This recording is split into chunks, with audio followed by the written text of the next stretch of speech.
If you've never worn Birkenstocks before and you just, like, yeah, I'm gonna buy a pair of Birks, and you just put a pair on and you think you're gonna wear these, you're in for a surprise. You might need some medicine. You might need something.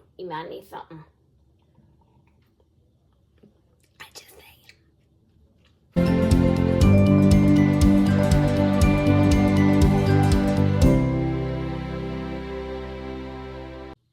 Hi guys, welcome back to Heidi's house.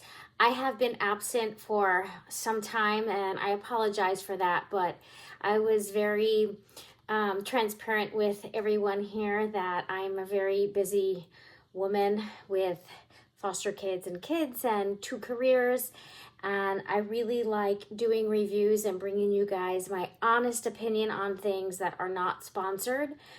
But it's just sometimes hard for me to keep up. So I do appreciate all you guys sticking with me.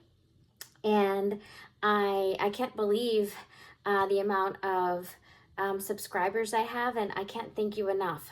So one of the things that you guys have asked me to do, quite a number of you honestly have asked me to do a video on the difference between the original sole Birkenstock, the original sole, and let's see, I have 2 of them.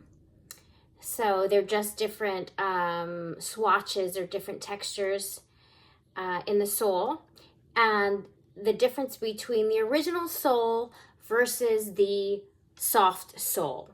So I have a lot to say about this. I have some notes, and I want to go over the details that Birkenstock states between the difference between the 2 soles, which foot they say it's better for, and orthopedically how they're different, and then give you my honest opinion on how both these shoes give you a different ride, how they feel, if there's a heat difference, short term versus long term, how they feel comfort wise coming right out of the box. And then after break-in, the difference between orthopedic support after break-in, if there's difference between soft sole and original sole, and my opinion on that. So if you're interested in the difference between the original sole versus the soft sole, on all of the details in that, stick around. This video is for you and for all my subscribers that wanted me to do a breakdown on that. Okay, without further ado, let's get started. We're going to talk about the original sole first. This one is the Arizona. These are both in narrow. I always get narrow, but there's this is the Torty Big Buckle in the Madrid style, and then this is the original Arizona. This is the patent leather white. I'll just use these. So what Birkenstock says, I'm just looking over here because I have my notes over here. What Birkenstock says about the original is that the original has 4 layers. And the first layer is, I'll put the picture somewhere over here, so as I talk about it, you can kind of understand the breakdown of it. I'm going to go through this rather fast because I don't think y'all came here for the history lesson, but it doesn't hurt, right? So there's the first layer, and that's the first layer of what they call jute, and the jute forms the foundation of the footbed. It's what stabilizes the natural cork and the latex core. Okay, the second layer is cork and latex footbed, and that's the heart of all our Birk shoes that we love so much. It's shock absorbing and highly flexible cork and latex core, and it supports and relieves pressure on the feet. And the natural materials insulate against heat and cold and create a good foot climate. Okay, 3 is the second layer of jute that we already discussed, and it's placed around the sides of the footbed, and this increases the flexibility of the footbed, and it makes it significantly more durable, and it helps to regulate moisture. The 4th layer in the original footbed is the suede lining, and this absorbs moisture and ensures foot climate and temperature. What I will tell you about the suede lining is that depending on the Birkenstock you order, sometimes it does come with a different swatch of suede. For instance, my Madrids came with a very smooth, flat type of suede, and I have worn these quite a bit, and they haven't molded to my feet as fast as my other Birkenstocks.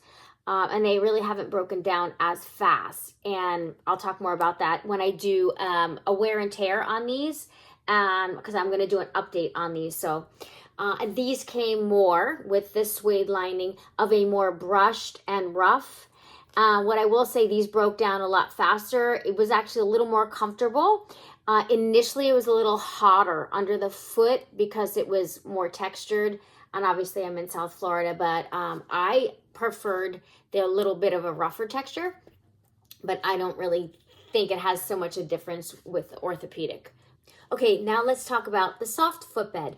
According to Birkenstock, the soft footbed also has layers 1 through 4 as well, but they have an additional 5th layer, and the 5th layer is actually under layer 4. So even though it has a 5th layer, it's not the top layer, it's actually under the suede lining. The integrated soft footbed has the same properties as the original footbed. The added foam insert is in the soft footbed provides even more comfort. The soft footbed is padded with an anatomically shaped foam insert. This insert contains millions of tiny air bubbles that help provide an especially comfortable experience. So when I did more research with Birkenstock into what shoe serves what foot type the best, basically broke it down into that if you have bonier feet, and not necessarily didn't matter if your feet were wider or more narrow, but if you had bonier feet, and I don't have a lot of padding around my toes or my metatarsals or underneath.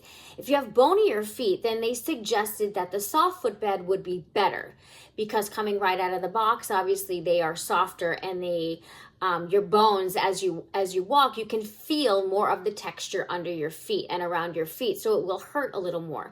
Whereas the original footbed, if you have more padding around your piglets, if you have more, if you have fatter feet, or you have more plumper feet, or you just have more texture around your toes or your feet when you're walking, you'll probably have more cushioning when you walk, right? So the original footbed was probably a better stride for you. So that's what they suggested. Obviously, I have both in narrow because my feet are medium to narrow within Birkenstock. So let's talk about sizing for a minute. So within Birkenstocks, you'll notice that there is a little sole on the shoe. And whenever you see a sole that is solid in nature, that is going to indicate narrow width. If the sole, and I'll put this on the screen for you, the comparison, if the sole is hollow, that's going to mean it's a regular or wide width.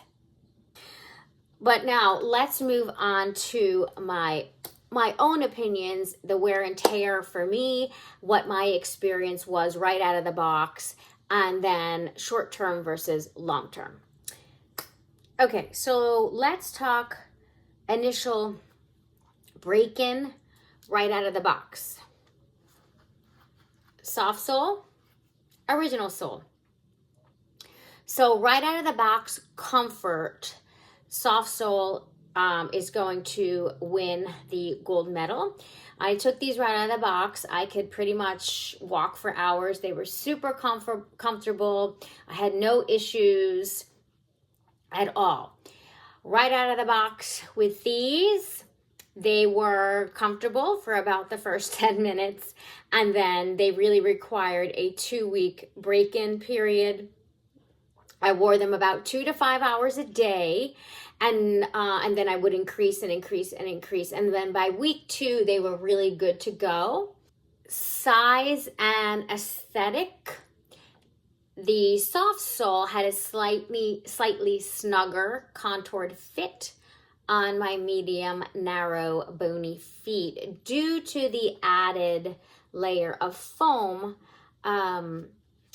taking up some of that room. The other thing too, I mean, just to be honest, is that these are tobacco oiled leather, right?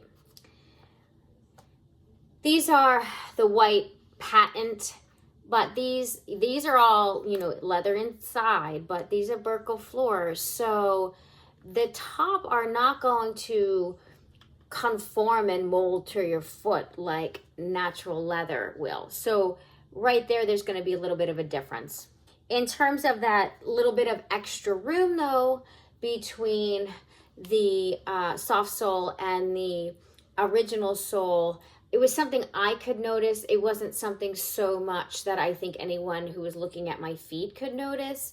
The other thing is, and again, I think this is not so much having to do with the sole. This is more of the material of the upper, because these aren't leather on top. You'll see like this piece right here, right there. Because it's man-made material on top, it was buckling out just a little because it's a natural bend of your foot. Whereas, of course, these are going to buckle out, see, when you walk, but then it goes right back. It conforms right to your foot. And I mean, that's the difference between natural leather and man-made. These are still great, and I would get them in another color. I have had no issues. I'm thinking of getting them actually in the black. So we'll see. Let's talk about durability. Durability, they both take the same metal. Yeah, I've had these a lot longer. I will link the video above when I did an unboxing of these on Nordstrom's. And then I will link the video of this as well. These are lighter. These are a little heavier for two reasons. Obviously, because of the weight of the oiled leather, and then the extra foam layer. But I think it's more of the weight of the leather. These are really light. Okay, so let's talk about after break-in. So after break-in, hands down, the original sole takes the gold medal for me. It completely molded to my foot. My foot felt secure and stabilized. I felt it has supreme comfort, and I really felt the orthopedic goodness that is second to none. The soft sole after break-in and long-term wear, due to the added padding, seems to really smooth all the contours out. Orthopedic footbed, at least that's what it felt like to me. And it made the shoe a lot smoother as a result, and less structured in the footbed. And because of this, it went from more, this you can see better because there's less strap. It went from all the goodness when I first started to wear these, of all these great grooves and toe grips and, your arch being supported. When this broke down and molded to my foot because of that padding, I'm not going to say it went flat. It didn't go flat, but it really, the toe grip is still there, but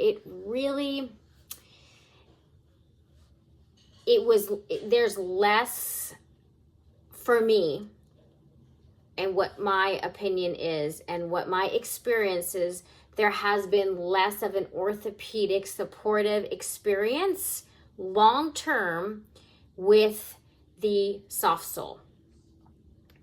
Because of that, when I wear it now, my foot, it will shift from side to side because the grips and those ridges have smoothed out instead of being as structured as originally designed. And when the contours level out, it leaves nothing for your foot to really cradle. It's still 10 times better than a shoe that's not a Birkenstock. And I really feel that the soft sole is a gateway to Birkenstock, because if you've never worn Birkenstocks before and you just, like, yeah, I'm gonna buy a pair of Birks, and you just put a pair on and you think you're gonna wear these, you're in for a surprise. You might need some medicine. You might need something. I just saying. But after this gateway drug, it's really hard to go back to any other shoe. I mean, yes, you're not gonna. Y'all know I sing. Y'all know I wear ball gowns. Y'all know I sing on stage. I ain't wearing this with a ball gown. But, for everyday use after work or whatever, and doing the stuff that normal people do, ain't nothing like a Birkenstock. So this is the gateway drug into Birkenstocks, the soft sole.